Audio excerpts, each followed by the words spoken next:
Hello friends, welcome to Indian food recipes. இன்றைக்கி Indian food ரெசிபீஸில் கருணை குழம்பு எப்படி செய்யலான்னு பார்ப்போம். இது ஒரு புளிக்குழம்பு வகை. இந்த கருணையை வேக வச்சு எப்படி இந்த பக்குவத்தோடு நான் செய்கிறேன், என்னென்ன பொருட்கள் ஆட் பண்ணுறேன்றதை பாருங்கள். ரொம்ப டேஸ்டியாக இருக்கும் இந்த கருணை குழம்பு. ரைஸில் போட்டு சாப்பிட்டா. வாங்க ஃப்ரெண்ட்ஸ், வீடியோக்குள்ளே போகலாம். கருணை குழம்பு எப்படி செய்யலான்னு பார்க்கலாம். கருணை ஒரு 1/2 கிலோ அளவுக்கு எடுத்திருக்கேன். இந்த கருணையில் மண்ணெல்லாம் இருக்கும், அதெல்லாம் வாஷ் பண்ணி க்ளீன் பண்ணி எடுத்துக்கோங்க. கருணை வாஷ் பண்ணும்போது ரொம்ப அரிக்கும், அதனால் க்ளவுஸ் ஏதாவது போட்டுக்கோங்க. கையில் க்ளவுஸ் போட்டுட்டு நீங்கள் அதை க்ளீன் பண்ணி வாஷ் பண்ணிவிட்டு இது மாதிரி பெரிய பெரிய துண்டுகளாக போட்டு கட் பண்ணி எடுத்துக்கணும். அதுக்கு பிறகு நல்லா கொதிக்கிற சுடுதண்ணியில் இந்த கருணையெல்லாம் போட்டு கொஞ்சமாக உப்பு, மஞ்சள் தூள் சேர்த்து அதை வேக வச்சு எடுத்துக்கலாம். கருணையை இது மாதிரி பாயில் பண்ணி எடுத்துக்கங்க. ரொம்ப வேக வச்சா அது குழஞ்சி போயிடும், அதுக்காக இந்த அளவுக்கு பாயில் பண்ணி எடுத்தால் போதும். இதை வடிகட்டிட்டு இதில் உள்ள ஸ்கின்னெல்லாம் ரிமூவ் பண்ணி எடுத்துடணும். அதுக்கப்புறமா நம்ம இப்போ குழம்பு ரெடி பண்ணிப்போம். இப்போது குழம்பு ரெடி பண்ணுறதுக்கு நான் புளி எடுத்திருக்கேன். புளி ஒரு லெமன் அளவுக்கு எடுத்திருக்கேன். இதை நல்லா கரைச்சி இதில் உள்ள சாறு எடுத்து வச்சுப்போம். இந்த புளி தண்ணியில் குழம்பு மிளகாய் தூள் ஆட் பண்ணிப்போம். அடுத்ததாக தேவையான அளவுக்கு உப்பு ஆட் பண்ணிப்போம். இதை நல்லா கரைச்சி எடுத்துக்கணும்.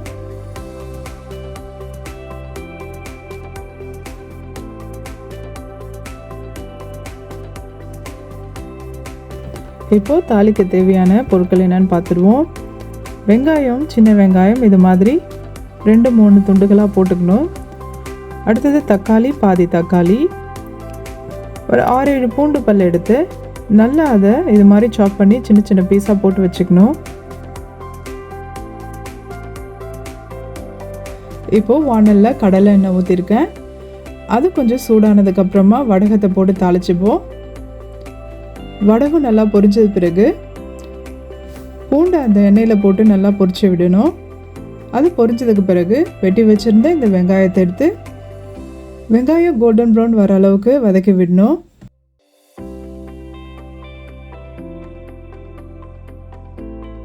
அதுக்கு பிறகு தக்காளி ஆட் பண்ணிப்போம்.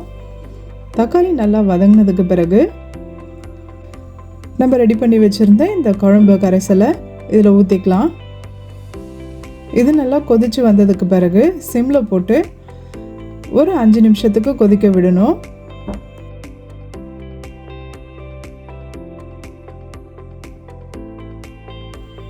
இப்போ இந்த கருணையில் உள்ள ஸ்கின் எல்லாம் ரிமூவ் பண்ணி எடுத்தாச்சு. குழம்பு ஒரு 5 நிமிஷம் கொதிச்சதுக்கப்புறமா இந்த கருணையை ஆட் பண்ணிப்போம்.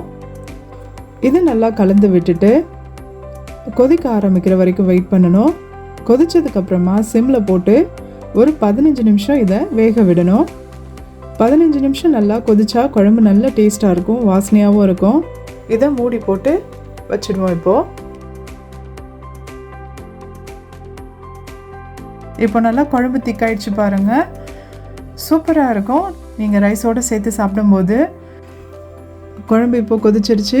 கருணையும் அப்படியே இருக்குது பாருங்கள்.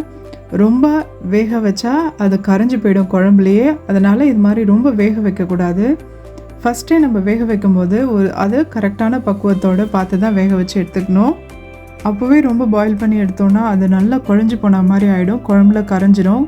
குழம்புல கரையாத அளவுக்கு இது மாதிரி வேக வச்சு எடுத்துக்கணும்.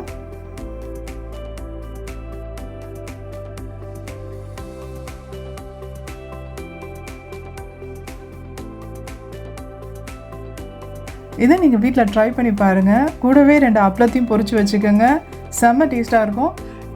தேங்க்ஸ் ஃபார் வாட்சிங் திஸ் வீடியோ.